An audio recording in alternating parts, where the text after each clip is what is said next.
Without objection, so ordered. Thank you, Mr. Speaker. I rise today to discuss an issue not at the forefront of debate here in Washington, but will impact many areas of our country and many aspects of our lives. I'm referring to the need for skilled veterinarians in many communities across America. This may not be a topic which makes its way to the House floor very often, but I assure you it is an issue for many areas of our country. Our food animal veterinary workforce is on the front lines of food safety, public health, and animal health. This vital profession, however, is facing a critical shortage in the public, private, industrial, and academic sectors. To make matters worse, the problem is on the rise. Large animal veterinarians, in particular, are integral to small rural communities. But in many of these communities with few people but large numbers of animals, we are seeing a very distressing trend. Let me show you. On this map, this is a geographic display of total food animals by county in the United States. The dark gold areas have particularly high concentrations of animals per county, more than 250,000. As you can see, states such as Iowa, Nebraska, Colorado, Texas, California all have extremely high concentrations of counties with 250,000 or more food animals.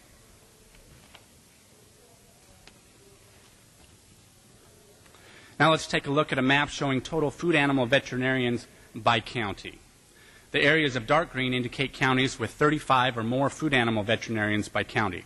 Certainly quite a difference.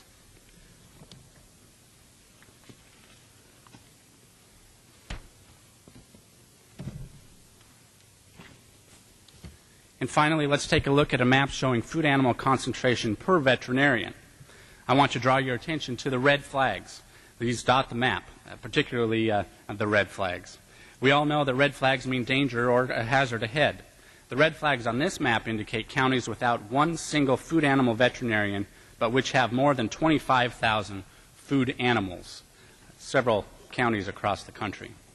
According to the most recent data from the USDA, one county in my district, Cherry County, has 145,000 food animals per veterinarian. Fillmore County, also in Nebraska, has 112,000 food animals, but not one food animal veterinarian.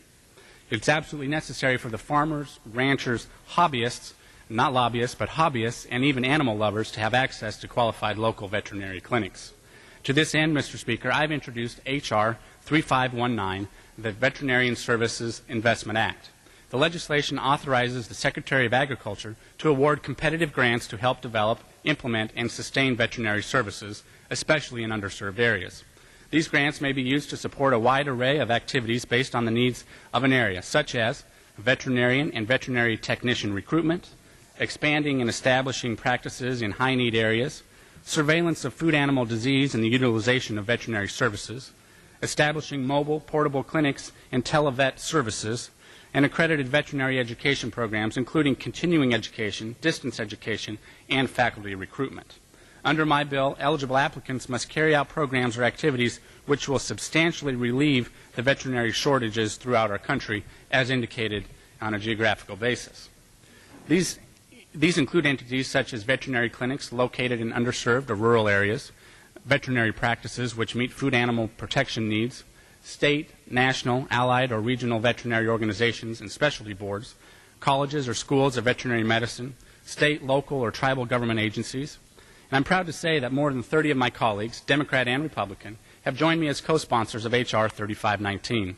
It's been endorsed by, among others, the American Veterinary Medical Association, South Dakota Veterinary Medical Association, the Iowa Veterinary Medical Association, Nebraska, Minnesota as well, the Farm Bureau, the Animal Health Institute, the National Association of Federal Veterinarians, and the National Cattlemen's Beef Association. Veterinarians make a difference every day. They understand animals are integral parts of our rural communities. Unfortunately, too many rural communities don't have this necessary support. The Veterinary Services Investment Act will go a long way in the right direction. I yield back the balance of my time. The chair recognizes Mr. DeFoe.